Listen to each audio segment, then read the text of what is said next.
नमस्ते, प्रणाम, जय श्री राम दोस्तों। मैं वैष्णवी, मैं पूजा, हम कलौती। आप सबका भैया स्वागत है, वंदन है, अभिनंदन है। ठीक, बहुत प्यारे से गीत के साथ कजरी गीत है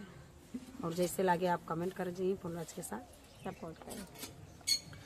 कि ननदी उड़ई लागी बान कई चिरैया सुना लई जाना न दोइया सुनाना ननदी उड़ई लागी बान कई चिरैया सुना लई जाना न दोइया सुनाना केहू नाही बाला गाम के लगैया सुना लई जाना न दोइया सुनाना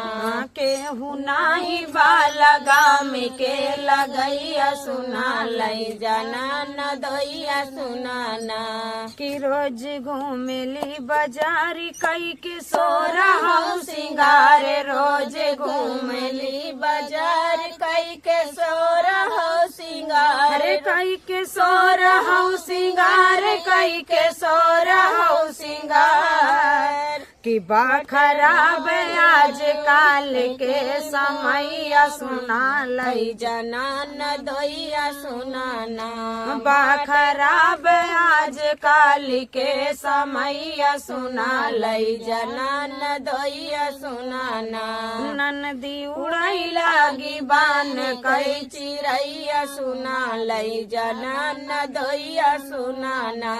लाज छुपे ना छुपाए पल्लू गिर गिर जाए लाज छुपे ना छुपाए पल्लू गिर गिर जाए पल्लू गिर गिर जाए पल्लू गिर गिर जाए कि नदी बाढ़े पैबान कि नदी बाढ़े पर डूब जाए नैया सुना लई जाना न दोइया सुनाना ननदी उड़ई लागी बान कई चिरैया सुना लई जाना न दोइया सुनाना की बात मानिला हमारे चला जाए धन तोहार बात मानिला हमारे चला जाए धन तोहार चला जाए धन तोहार चला जाए धन तोहार आगे लागे बाटे के हुना बुतवैया सुना लई जाना न दोइया सुनाना आगे लागे बाटे के हुना बुतवैया सुना लई जाना न दोइया सुनाना ननदी उड़ई लागी बान कई चिरैया सुना लई जाना न दोइया सुनाना। तो भैया गीत कैसे ला कमेंट करके तनी आप सब बता दीजिए।